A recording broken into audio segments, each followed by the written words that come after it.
What is up, fam? It's Peyton here, and for the next few weeks, we're going to be converting this amazing book, One Up on Wall Street, into short videos, like the ones you find on TikTok, Instagram Reels, and YouTube Shorts.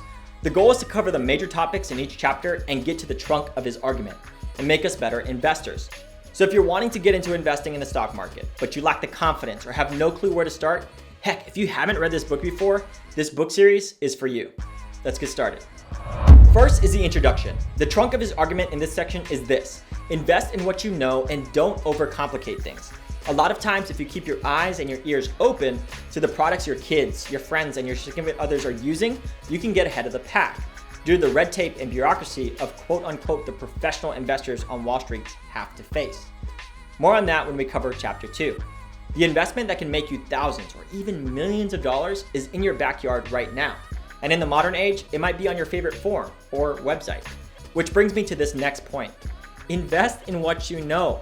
If you have no clue about the product or the service, leave it alone.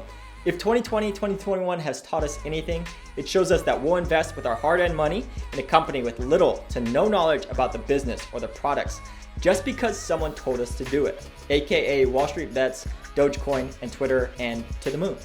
He wants us to build our own convictions by thoughtful reflection and some basic arithmetic. Next is chapter 1. It is short, so we'll cover it now.